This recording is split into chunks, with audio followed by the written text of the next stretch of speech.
peaceful morning with the brilliant pink light of dawn in Torres del Paine National Park, where the majestic Andes stretch out to reflect on the Emerald Lake. Mr. David, an experienced ranger with more than 30 years of monitoring and protecting the mountains and forests, always starts the day with the habit of making a cup of hot tea with the scent of pure wild tea leaves, then leisurely walks out of the small wooden hut on the edge of the forest. Every morning when the fog still covers the bushes, he leisurely strolls on the trail covered with a layer of fallen pine needles, carrying binoculars and a small notebook to record all the footprints and traces of wild animals, monitoring the changes of the vegetation after a long night. That morning, the clear blue sky was suddenly filled with warm sunlight. Mr. David put the teapot on the table on the porch, poured boiling water into a porcelain cup, inhaled the fragrant smoke spreading in the quiet space of the steppe, then suddenly heard a strange sound softly echoing through the wooden door. He was startled and put down his spoon to stir his tea, put his coat on his shoulder, and quickly stepped outside. And at the same time, the atmosphere became tense when he saw before his eyes the flashing figure of a large mother bear with gray-brown fur, wet with dew, gently holding her small cub in her jaw, her steps trembling as if she had just gone through a difficult journey. Mr. David's heart tightened when he realized that this was a wild animal with instinct. Any movement closer could cause it to unleash its instinct to protect its cub and attack any stranger. He quickly retreated back into the house, slammed the wooden door and locked it tightly, his fingers trembling as he pressed the latch. The wooden room became more stuffy than ever when the mother bear's low growl echoed inside like a cry for help. Her eyes looked straight at the door frame with tears, making him unable to stop feeling sorry. After a moment of silence, Mr. David moved to the small window, gently opened the wooden board to observe, and at that moment the mother bear placed her cub on the wet ground and retreated, seemingly releasing her burden, appearing to beg him for help. Telling himself that if I don't save it, I will abandon the life of a small creature, he decided to open the wooden door wide, holding a cup of cold tea in both hands for a moment to calm down, then slowly walked out with a cautious gait, his left hand tightly holding a cloth towel to give first aid at any time. When he got close to the cub, Mr. David used his many years of experience to observe the wound. Its two small front legs were severely injured. The skin was torn and the bone exposed. Dark red blood was spreading onto the smooth gray fur that had been there just moments before. The moment the mother bear realized her cub was safe, she turned around and silently disappeared into the thick fog of the deep forest, leaving her poor cub trembling, its black eyes filled with fear, but also hope for humans. Mr. David bent down slightly, picked up the cub, gently placed it on the wooden table on the porch, carefully cleaned the blood and mud on its body with a rough towel and warm water, and forced himself not to let fear affect the urgent work. With professional hands and a compassionate heart, he applied homemade medicinal wine and warm salt to the wound, then temporarily bandaged it to stop the bleeding and relieve the cub's pain. Each movement was slow and meticulous. In less than 15 minutes, the sound of the engine of the pickup truck carrying rescue workers rang out in the distance on the dirt road. Mr. David quickly carried the cub to the car, where the rangers and veterinarians had prepared a specialized cage and a mobile medicine cabinet. On the emergency journey to the rescue center, the cub was placed on a warm mattress. The doctors re-examined the wound and administered an intravenous antibiotic solution to prevent infection, and injected a high dose of painkiller to help it stop twitching from pain. Gradually, as the car rolled on the winding path across the steppe, the bear cub woke up with a start, its half-closed eyes flashing with confusion and curiosity. The veterinarian patted the small gray body as if whispering comfort. At the rescue center, two veterinarians wearing white coats and medical gloves put the bear cub on the shiny stainless steel examination table, continued to wash and suture the wound, checked the vital signs, and then injected another resuscitation shot to restore energy. When the basic first aid was completed, the head doctor nodded slightly. Mr. David can take it home to take care of it. The mother bear will come back to find her cub, so the bear is temporarily asking for your help. With a warm and proud heart, Mr. David set off again in his old but durable Jeep, carrying the carefully bandaged bear cub, the afternoon sunlight shining through the leaves on the warm gray fur.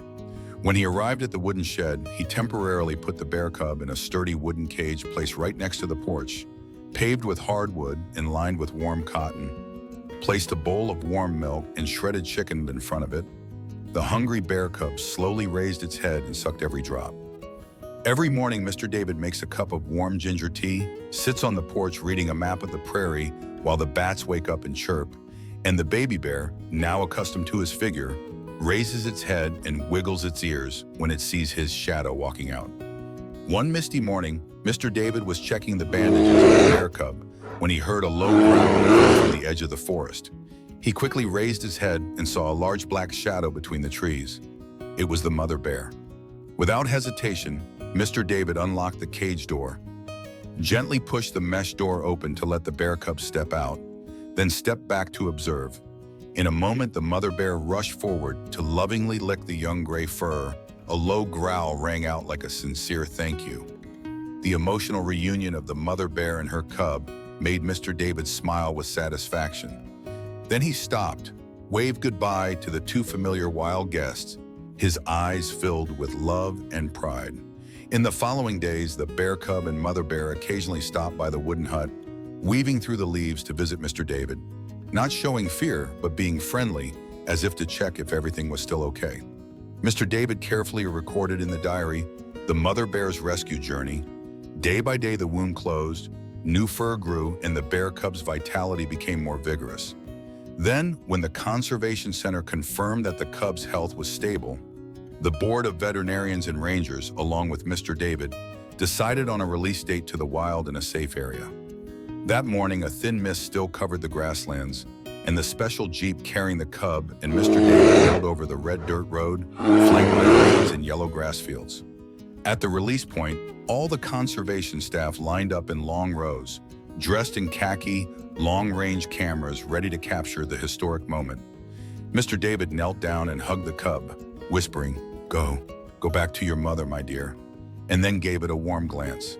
The cub jumped onto his shoulder, then gently jumped to the ground, following the familiar trail, and ran towards the bushes where the mother bear's shadow was faintly visible in the dawn sunlight.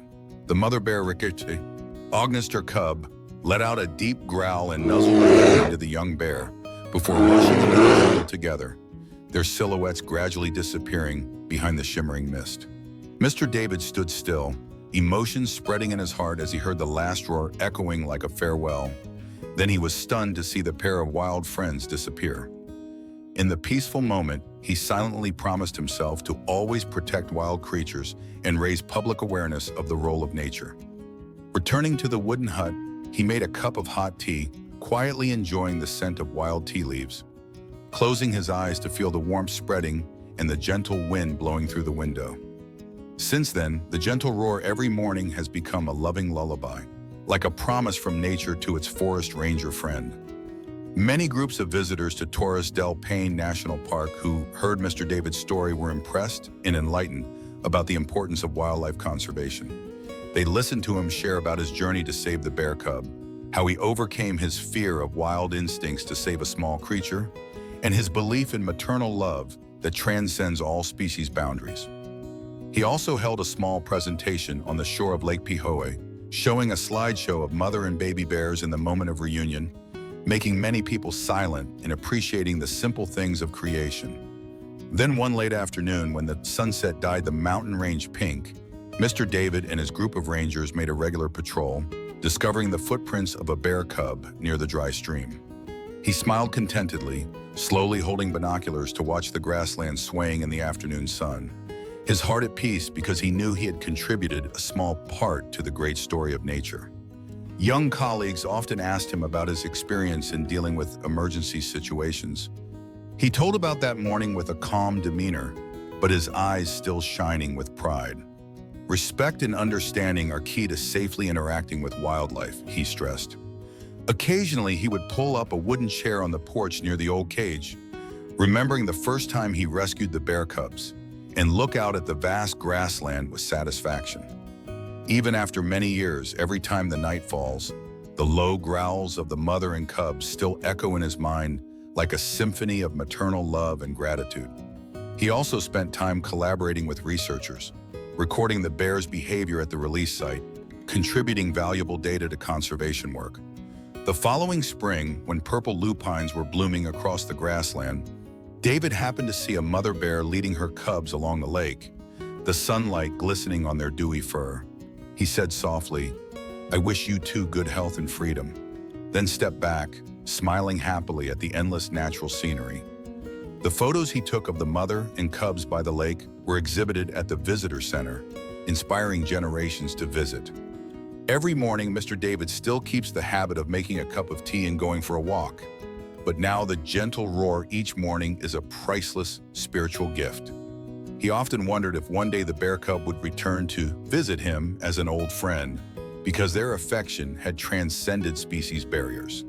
And then, one early summer morning, sitting by the lake, he suddenly noticed the shadow of the bear cub darting through the mist and stopping in the middle of the golden grass. It glanced at him, hissed its head as if to say hello, then ran away with his mother into the forest, leaving David startled and laughing happily. He waved after the shadow, his heart filled with joy and nostalgia for the wonderful friendship between man and wild. Day after day, the soft growls and the figure of the mother bear and her cub remained imprinted in his mind, like invisible mementos proving courage and sacred maternal love. He told his friends and visitors that love for nature could lessen instinctive fear, allowing man and wildness to meet at the common point of compassion. As dusk fell, Mr. David lit candles in the wooden hut, placed a teapot on the table, and quietly listened to the rhythm of life in the forest. The sound of the wind blowing through the cracks of the door, the sound of the lake water lapping at the shore, and the familiar low growl in the distance, all blend into a symphony of nature. He whispered softly, "Thank you, my children, for teaching me a lesson about motherly love and gratitude," then took a sip of tea, letting the scent of the leaves spread throughout his heart. And before closing his eyes, he imagined the mother bear and her cubs peacefully in the mountains and forests, freely roaming across the vast grasslands. The friendship between Mr. David and the mother bear and her cubs in Torres del Paine National Park became a legend that spread everywhere, reminding us forever of the great motherly love and the sacred bond between humans and wild nature.